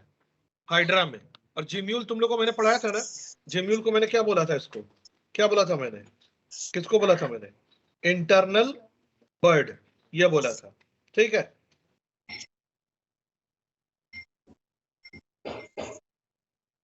गले में दर्द हो रहा था, आराम मिला, इसलिए तो मैं पीता नहीं हूँ क्लास में। कभी देखा है मेरे को क्लास के बीच में चाय पीते हुए? कभी नहीं। लेकिन क्या करे, गले में बहुत ज्यादा दर्द हो रहा था। इंटरनल बर्ड किसमें बनेगा? जबकि ये कैसा बर्ड है? ये कैसा बर्ड है? एक्सटर्नल बर्ड है। अब मुझे ध्यान देना है कि यहां पर बात कर रहे हो मल्टीपल फिशन की। यहां पर ये क्या समझाने की कोशिश कर रहे हैं? Binary fission. बाइनरी फिशन तो अभी अभी हम लोगों ने पढ़ा था कि इरेगुलर बाइनरी फिशन जैसे था अमीबा में, कि एक अमीबा दो हिस्सों में क्या हो गई? बढ़ गई। तो बाइनरी फिशन का मतलब हो गया कि एक से किस में बढ़ जाना? दो में। लेकिन यहाँ ये क्या कह रहा है? यहाँ ये कुछ और बात कर रहा है। ये दो वर्ड इस्तेमाल कर रहा है। एक तो वर्ड इस्तेमाल कर रहा है एंसिस्टेशन, सिस्ट बनना। वो भी लिख रहा है कितने लेयर का? 3 लेयर का। और दूसरा लिख रहा क्या? स्पोरुलेशन। और ये बात कर रहा किसकी? अमीबा की कर रहा है, अनफेवरेबल कंडीशन में। अमीबा की अनफेवरेबल कंडीशन में कर रहा है। तो यहां पर देखिएगा जरा क्या बता रहा हूं मैं, कि देखिए ये मान लीजिए नॉर्मली अमीबा है, ये अमीबा है। और अमीबा जो है जब अनफेवरेबल कंडीशन हो गया, ये ड्राई होने लगा पॉन्ड। ये जब पॉन्ड ड्राई होने लगा तो इसने अपने सारे सूडोपोडिया क्या कर लिए? खींच लिए। सूडोपोडिया खींचने के बाद इसने क्या किया? अपने ऊपर जो है 3 लेयर की क्या बनाया? कवरिंग बनाया। तो 3 लेयर की कवरिंग बनाया, जिसकी वजह से वो क्या नहीं हो रहा है? वो ड्राई डेसिकेट नहीं हो रहा। मान लिया 3 लेयर है, ठीक है ना, उसने लिखा था ना 3 लेयर। तो इस घटना को हम क्या कह रहे हैं? इस घटना को, इसको बोल रहे हैं हम क्या? एंसिस्टेशन। इसको बोल रहे हैं एंसिस्टेशन। लेकिन ये क्या कर रहा है? अंदर जो है कैरियोकाइनेसिस कर रहा है। वीर भाई ध्यान से सुनिए जरा, अंदर कैरियोकाइनेसिस कर रहा है, साइटोकाइनेसिस नहीं कर रहा है। क्योंकि अगर साइटोकाइनेसिस कर लेगा, रुक तो जा बेटा, पहले लिख लेने दो। जब साइटोकाइनेसिस कर लेगा तो हर न्यूक्लियस के साथ थोड़ा थोड़ा थोड़ा थोड़ा साइटोप्लाज्म होगा। लेकिन अगर साइटोकाइनेसिस नहीं होगी तो साझा साइटोप्लाज्म होगा। तो उससे न्यूट्रिएंट्स क्या होंगे? सबको मिलेंगे। तो यहाँ पर जो मल्टीपल फिशन की बात कर रहे हैं, ये अंदर अमीबा, और ये मल्टीपल क्या हुआ है? मल्टीपल कैरियोकाइनेसिस हुआ है। मल्टीपल कैरियोकाइनेसिस के बाद क्या हुआ है कि इसके ऊपर ये सिस्ट तो अभी भी बनी हुई है। मान लो कि ये 3 लेयर की है, ब्लैक वाले को भी एक लेयर क्या कर लो, मान लो ब्लैक लेयर। और जब ये अगली साल रेन होगी, अगली साल यहाँ रेन मतलब क्या? रिटर्न ऑफ क्या? फेवरेबल कंडीशन हुआ, वो मैं दिखा दूंगा ठीक से। तो क्या होगा? ये सिस्ट फटेगी। जब ये सिस्ट फटेगी तो इसके अंदर से बहुत छोटे अमीबा के साइज के, बहुत छोटे अमीबा के साइज के जो है, बहुत छोटे अमीबा के साइज के जो है स्ट्रक्चर निकलेंगे, जिसको हम बोलते हैं सूडोपोडियोस्पोर्स। मतलब ये लोगों ने कहीं का नहीं छोड़ा है, सब पढ़ा दिया है। यहाँ पर लिखा है कहीं पर सूडोपोडियोस्पोर्स, इसीलिए मैं आपको पढ़ा रहा हूँ कि यहाँ से कोई क्वेश्चन आता तो नहीं है, लेकिन किसी साल आ गया तो दिक्कत हो जाएगी कि ये है क्या? सूडोपोडियोस्पोर्स। और इस घटना को ये लोग बोल रहे हैं, यहाँ जो ये घटना हुई इसको क्या बोल रहे हैं? स्पोरुलेशन। समझ में आया क्या क्या बोल रहे हैं वो? मतलब वो दो चीजें बताते हैं। ये पूरा पैराग्राफ पढ़िएगा, ये पूरा पैराग्राफ पढ़िएगा। इसमें जो दो बातें लिखी हैं वो मैंने आपको चित्र बनाकर क्या कर दिया, आपको समझा दिया। कि पहले तो एंसिस्टेशन है, कि बाहर से सिस्ट बनी है, और सिस्ट बनने के साथ साथ क्या हुई है? अंदर रिपीटेड बार बार क्या हुई है? अब नहीं लेते कैरियोकाइनेसिस हैं। हुई है, लेकिन साइटोकाइनेसिस 5:20 नहीं पे हुई लाइन है। होती है जब और क्लास जब खत्म हो अच्छा जाएगा। मौसम आया तो एकदम से साइटोकाइनेसिस हुई, और फिर सिस्ट फट के निकले, और उसमें से चला ढेर गया सारे क्या निकले? क्लास करते करते सूडोपोडियोस्पोर्स निकले। तो ये लिखा हुआ ना सूडोपोडियोस्पोर्स। बड़ा ठीक है, आगे कंजूस चले। सुविधा है। इसको चलाओ तो गर्म लग रहा है, इसको ना चलाओ तो इसको ठंडा। घर पे जाके ऐसे ही बनाना है भाई। इसके बाद जो है ये कह रहे हैं यहाँ पर, पता नहीं क्या कह रहे हैं, कोनिडिया वेजिटेटिव प्रोपोगेशन फ्रैगमेंटेशन। वहां पर एनसीईआरटी में फ्रैगमेंटेशन लिखा हुआ था इन स्पंजेस। याद करिए मैंने क्या बोला था? एनिमल किंगडम में कहां लिखा हुआ था? स्पंजेस में फ्रैगमेंटेशन। लेकिन यहाँ क्या लिख रहे हैं? यहाँ ये लिख रहे हैं, मतलब कहीं भी कुछ भी लिख देते हैं। वो कह रहा है if the body break into distinct pieces, जबकि ऐसा नहीं होता है, वो अलग से कोई बॉडी निकालता है। तो ध्यान रखना है कि उसने ऑप्शन कहां से बनाया है, कि अगर उसने ऑप्शन क्लास 12 के रिप्रोडक्शन चैप्टर से बनाया है तो हाइड्रा में हम फ्रेगमेंटेशन क्या करेंगे? सही मान के आएंगे। और अगर उसने एनिमल किंगडम से माना है what are the mode of reproduction in sponges, तो उसमें हम फ्रेगमेंटेशन को भी क्या करके आएंगे, काउंट करके आएंगे। इसको भी ध्यान रखिएगा, इसको भी ध्यान रखिएगा। रखा नहीं रखा ध्यान कि यहाँ क्लास 12 में उन्होंने फ्रेगमेंटेशन किसमें कराया है। अब इसको लिखिएगा भाई, आप लोग बुक लेके आना था आज 12th वाला, कोई नहीं कल लेके आइएगा। सेक्सुअल रिप्रोडक्शन, सेक्सुअल रिप्रोडक्शन की सबसे खास बात क्या होती है, सबसे खास बात क्या होती है, formation of male and female gametes. Gametes हमेशा कैसे होते हैं, वो हैप्लॉइड होते हैं, ये खास बात है। वो हमेशा क्या होते हैं, these gametes fuse to form zygote. ये गैमीट फ्यूज फॉर्म करेगी तो क्या होगा, वो जाइगोट बनेगा। और ये जाइगोट हमेशा कैसा होगा, 2n होगा।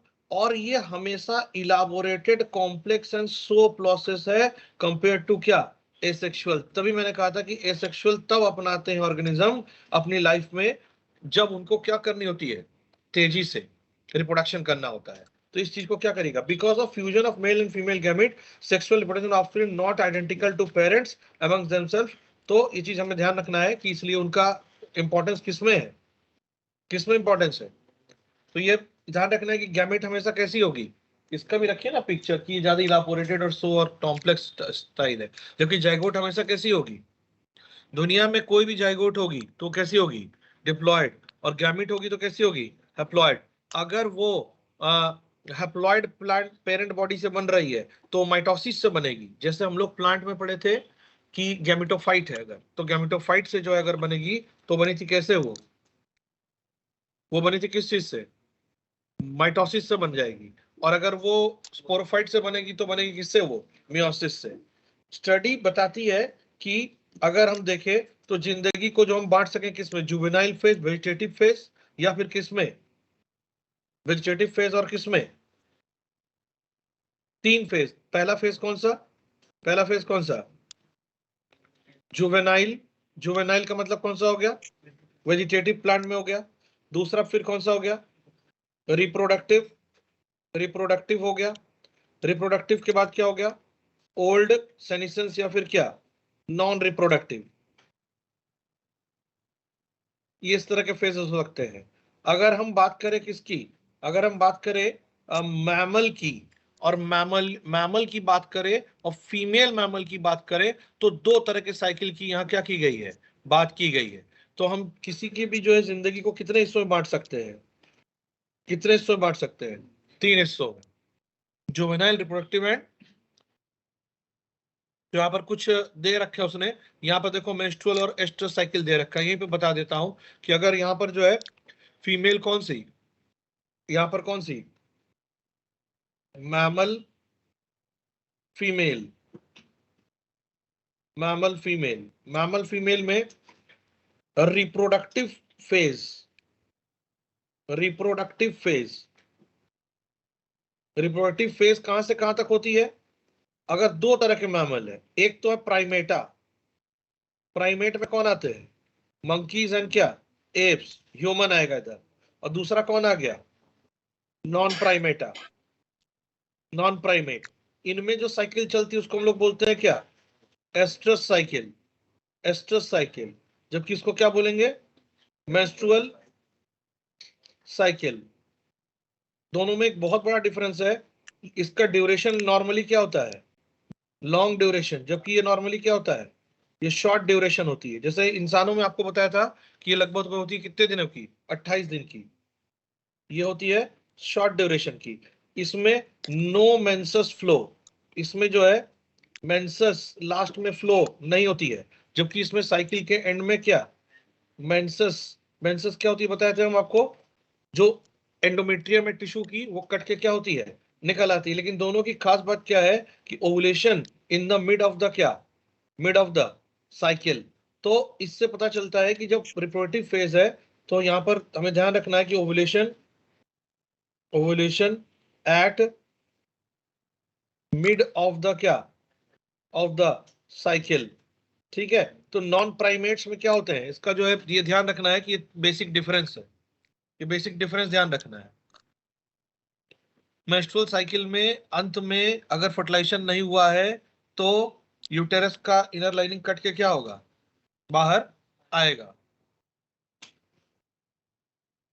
किसमें दिखता है मेंस्ट्रुअल साइकिल? यहाँ पे साफ साफ लिखा है एस्ट्रस साइकिल जो है साइक्लिक चेंजेस इन किस पे है? Cow, sheep, rat, dog, deer, इनमें क्या चलेगा? एस्ट्रस साइकिल चलेगा, जबकि मेंस्ट्रुअल साइकिल किस में चलेगा? मंकीज, एप्स एंड क्या ह्यूमन में चलेगा। तो यहाँ पर लिखा हुआ है, इसलिए जो आप इसको यहाँ से क्या करिएगा, पढ़िएगा कि किस पे चलेगा, पेज नंबर 9 में। ठीक है, अब इसमें भी सीजनल और नॉन सीजनल ब्रीडर की क्या किया उन्होंने, बात किया है। और ओल्ड एज में जो है फिर बात कर रहे हैं किसके, ये इवेंट्स इन क्या, सेक्सुअल रिप्रोडक्शन। सेक्सुअल रिप्रोडक्शन में कितने इवेंट्स की बात कर रहे हैं वो? Pre fertilisation event. Pre fertilisation में क्या बात कर रहे हो? गैमेटोजेनेसिस, देन क्या, गैमीट ट्रांसफर, यही दो की बात कर रहे हैं ना। तो गैमेटोजेनेसिस में आपको बता चुका, आपको मैंने क्या बताया मैंने, अगर कि अगर यहाँ पर जो है हैप्लॉइड क्या हो, पेरेंट हो, हैप्लॉइड पेरेंट को हम क्या बोलेंगे? हैप्लॉइड पेरेंट हो, जैसे मेल ड्रोन हो, ड्रोन मक्खी क्या चीज होती है? ड्रोन, ये हैप्लॉइड है। तो यहाँ पर जो है किस चीज से बन जाएगा? माइटोसिस से बन जाएगा क्या? स्पर्म। इसलिए हम ये बोल नहीं सकते हैं, जबकि यहाँ पर क्वीन हनी बी हो, अगर ये क्वीन बी, तो क्वीन बी अगर है तो ये कैसी है? ये डिप्लॉयड है। तो ये कैसे बनाएगी? मियोसिस से बनाएगी, क्या ओवा बनाएगी। लेकिन हर हाल में दोनों क्या होंगे? एन होंगे। ये समझ में आया? गैमेटोजेनेसिस में क्या ध्यान रखना है? गैमेटोजेनेसिस में क्या ध्यान रखना है? ये आ रहा, तुम लोग जो फोटो ले रहे हो समझ में आ रहा है? बहुत आसान चीजें है, इसमें कोई टफ चीज ऐसे नहीं है कि आपको मैं बता दे रहा हूं। मतलब दोनों चीजें हो सकती है, माइटोसिस भी हो सकती है, और ये डिपेंड करता है कि प्लांट या एनिमल बॉडी क्या है, प्लांट या एनिमल बॉडी किस तरह का है। नहीं समझ में आ रहा कुछ है? इधर बच्चे जो है, अब ध्यान क्या देना है कि एनिमल के केस में जैसे होमोसेपियंस, यहाँ एग जो होती है हमेशा, या ओवा जो भी बोलो, वो हमेशा क्या होती है? वो लार्जर होती है। और वो कैसी होती है? स्टेशनरी। एल्गी वगैरह में तो दोनों ही चलते हैं, इसीलिए वो दिखा रहा है प्लांट के लिए, लेकिन यहाँ स्टेशनरी होगा। जबकि यहाँ पर स्पर्म क्या होता है? हमेशा स्मॉल होता है, और कैसा होता है? ये मोटाइल होता है। तो इस तरह की जो है गैमेट्स को हम लोग बोलेंगे क्या? हेट्रोगैमेट्स। हेट्रोगैमेट्स मतलब क्या? Unequal size gametes. तो ह्यूमन का गैमेट भी कैसा है? हेट्रो क्या है? गैमेट्स है। हेट्रोगैमेट्स का मतलब क्या हो गया? अनइक्वल साइज क्या? Gamete, unequal size gamete. तो ये भी यहाँ पर आप ध्यान रख सकते हैं कि सारे, ये क्या है, इधर देखो कि सारे मैमल नहीं, सारे एनिमल में गैमीट जो होते हैं वो हेट्रोगैमेटिक होते हैं। चाहे वो स्पंज हो, चाहे वो इंसान हो, चाहे वो कौन हो, कॉकरोच हो। सब में स्पर्म की साइज बहुत क्या छोटी, और एग की साइज क्या बड़ी। सभी क्या होते हैं? हेट्रोगैमेटिक होते हैं। और गैमीट ट्रांसफर जो होगी हमेशा, जो गैमीट ट्रांसफर होगी, ये तो डायोसियस, यूनिसेक्सुअल, बाइसेक्सुअल लिखा, हर्माफ्रोडाइट मैंने बताया था, यूनिडाई, मोनोबाई याद रखना। हैप्लॉइडी, डिप्लॉइडी की बात अभी मैंने करी दी आपके साथ कि अगर हैप्लॉइड है तो क्या होगा? माइटोसिस से। एनिमल में gamete transfer always in fluid medium, either वो हैबिटेट का पानी हो एक्सटर्नल फर्टिलाइजेशन में, या फिर फीमेल बॉडी के अंदर का क्या होगा? फ्लूइड होगा। तो यहाँ पर सीधे आते हैं, जो दूसरा था गैमीट ट्रांसफर, यहाँ पर मैं गैमीट ट्रांसफर में इधर ही लिख दे रहा हूं, एनिमल के केस में ऑलवेज इन क्या? इन एनिमल्स ऑलवेज इन क्या? ऑलवेज इन किस मीडियम में? Fluid medium.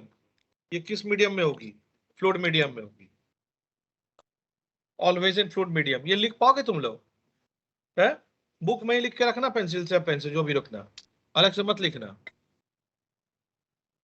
फर्टिलाइजेशन कितने तरह के? 2 तरह के, एक्सटर्नल और इंटरनल। फर्टिलाइजेशन के बिना डेवलपमेंट हो गया तो पार्थेनोजेनेसिस। हमें याद कर लेना, रोटीफर्स, बीज, टर्कीज, क्या क्या नाम दे रखा है पार्थेनोजेनेसिस का, सिर्फ वही हमें ध्यान दे कर लेना है यहाँ पर। तो ये दिखा रहा है कि ये अर्थवर्म जो है ये कैसा है? ये अर्थवर्म ये बाइसेक्सुअल है, जबकि कॉकरोचेस में दिखा रहा है मेल है, और ये क्या है नीचे फीमेल है। तो ये तो हम लोग पढ़ ही चुके हैं अभी पूरा 33 34 पढ़े ही थे, उसको बहुत कुछ पढ़ने का है नहीं यहाँ पे। इस पे जरा ध्यान दे लीजिएगा कि क्या क्या लिखा हुआ है इसमें। मुझे लग रहा है कि फ्रूट फ्लाई ये बहुत इंपॉर्टेंट है, क्योंकि ये ड्रोसोफिला है। बाकी ह्यूमन का आप जानते हैं गैमीट वगैरह, बटरफ्लाई का ये पढ़िएगा, मियोसाइट्स, मियोसाइट्स किसको बोल रहे हैं? मियोसाइट्स किसको बोल रहे हैं? Gamete mother cell. तो मियोसाइट का क्रोमोसोम नंबर हमेशा क्या होगा? मियोसाइट का क्रोमोसोम नंबर हमेशा क्या होगा? वो डिप्लॉयड होगा। ये ध्यान रखना है कि मियोसाइट का क्रोमोसोम नंबर क्या होगा? हमेशा डिप्लॉयड होगा, क्योंकि ये वो सेल होती है जो डिवाइड करके क्या बनाती है? गैमीट बनाती है।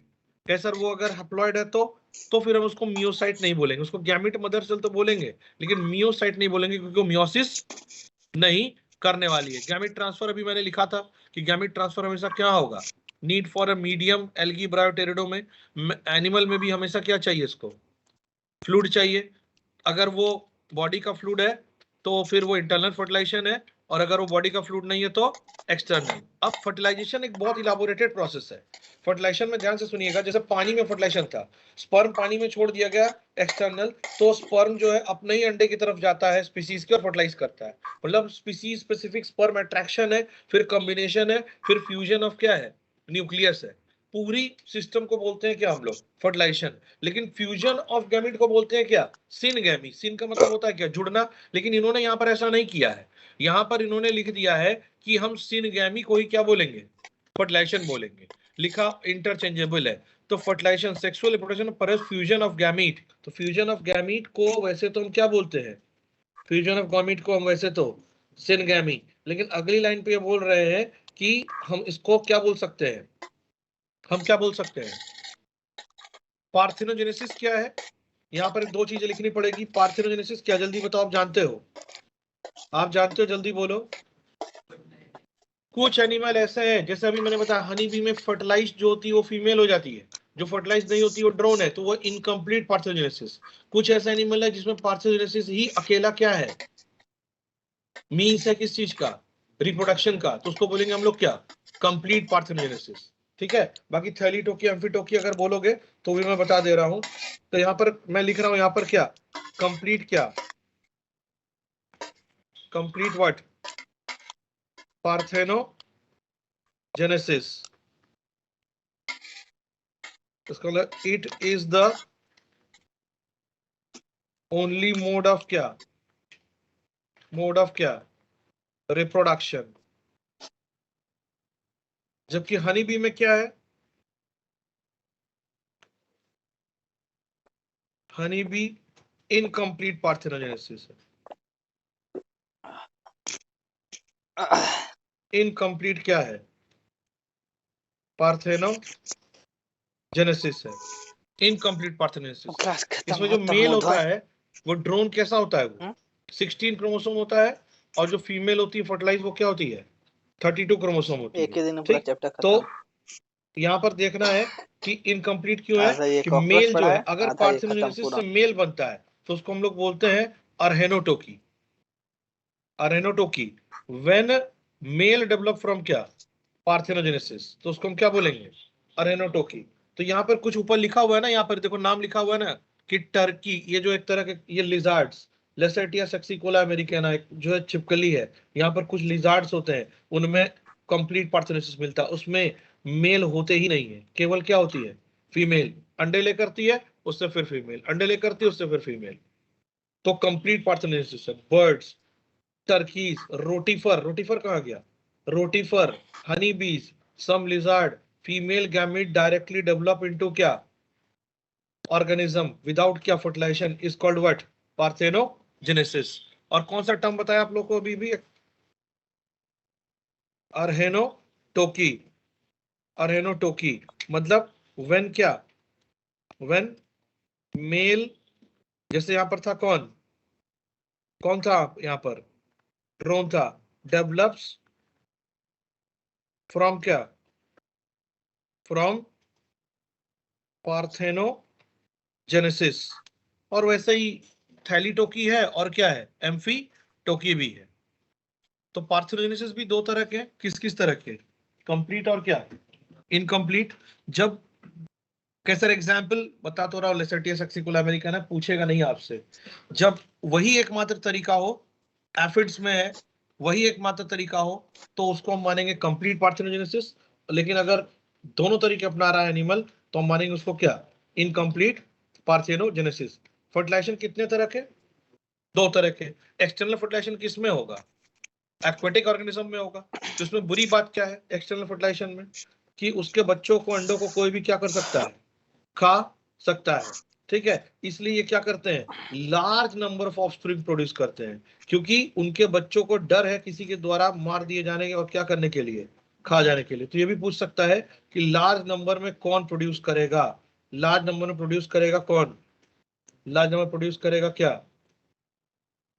कौन प्रोड्यूस करेगा, बोनी फिशेस, फ्रॉग्स करेंगी, जिनमें फर्टिलाइजेशन कैसा है, एक्सटर्नल, क्योंकि उनको डर है कि उनके बच्चों को कोई क्या कर देगा, खा देगा। जबकि बेटर पेरेंटल केयर मिलती है किसमें, इंटरनल फर्टिलाइजेशन में। तुम लोग तो बुक लाए थे भाई, तो लिखे क्यों नहीं, ज्यादा स्पीड में लिख रहा हूं क्या, ज्यादा स्पीड में लिख रहा हूं क्या है?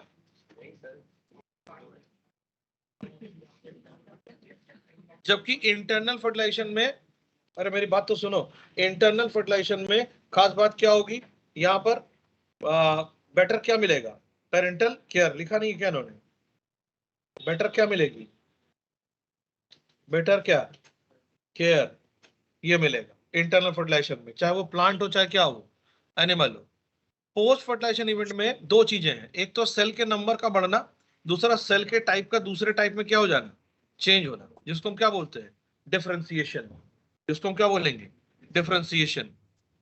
तो लिख रहा है जाइगोट इज डिप्लॉयड, अभी बताया था ना मैंने आपको कि जाइगोट हमेशा क्या होगा, डिप्लॉयड होगा, ये यूनिवर्सल ट्रूथ है। और ये जो है वाइटल लिंक बिटवीन टू क्या, टू, यहाँ पे लिखा था, यहीं पे कहीं लिखा था ना, कि ये दो जो है किसके बीच जो है ये लिंक होगी, है? जाइगोट इज अ वाइटल, ये वेरी इंपॉर्टेंट पॉइंट, क्योंकि जाइगोट एक सेल का एनिमल है। Zygote is a vital link that ensure continuity of species between क्या, organism of one generation and that of क्या, नेक्स्ट। तो ये ध्यान रखना है कि यहाँ पर इसने जाइगोट को वाइटल लिंक माना है, कि वहीं से नई वाली अगली वाली पीढ़ी क्या हो रही है, शुरू हो रही है। और जाइगोट हमेशा कैसी होगी, वो डिप्लॉयड होगी, और गैमीट हमेशा क्या होगी, हैप्लॉयड होगी। एम्ब्रियोजेनेसिस में बेटा दो ही चीजें होती हैं, एम्ब्रियोजेनेसिस में दो ही चीजें होती हैं, साफ साफ दिखाई दे रहा है आपको। एक तो होगा क्या, सेल का क्या, डिवीजन, और दूसरा क्या होगा, सेल डिफरेंशिएशन।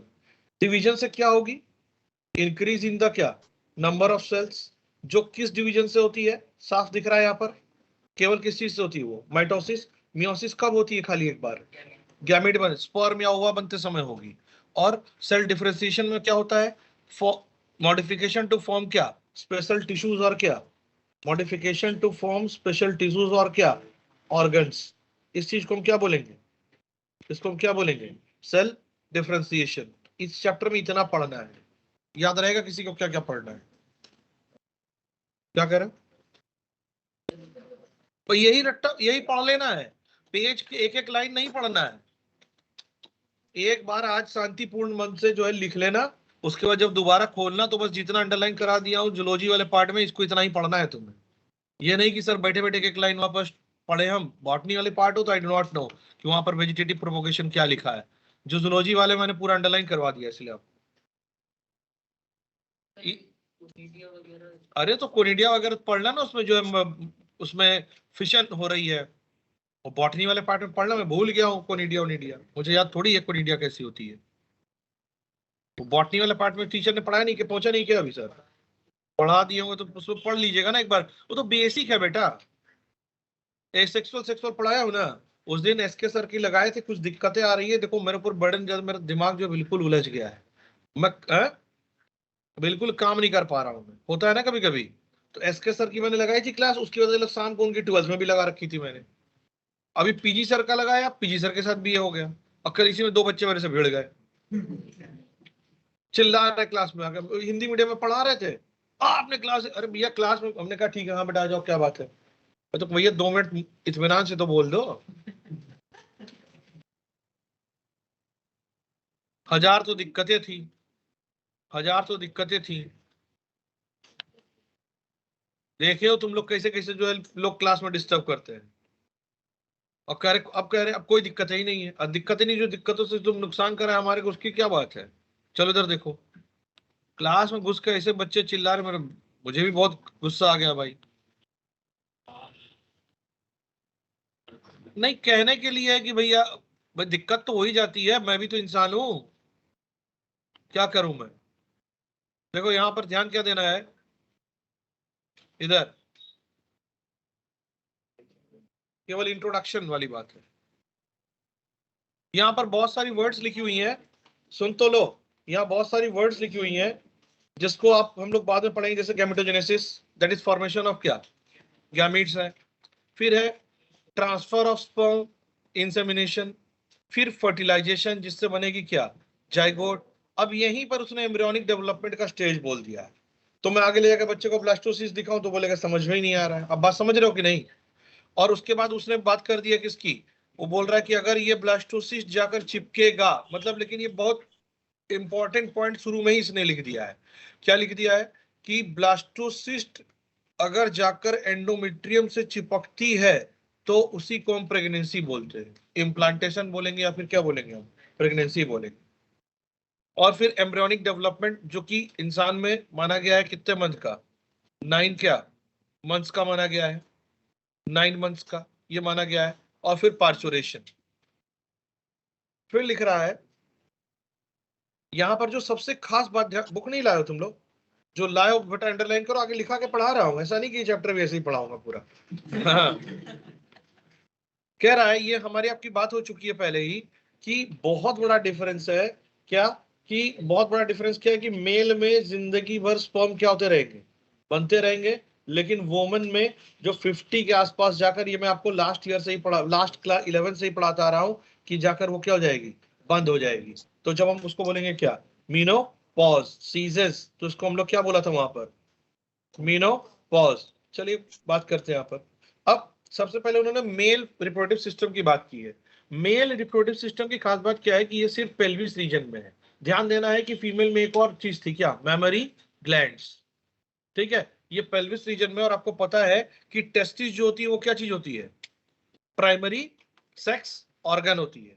टेस्टिस क्या होती है, प्राइमरी सेक्स ऑर्गन।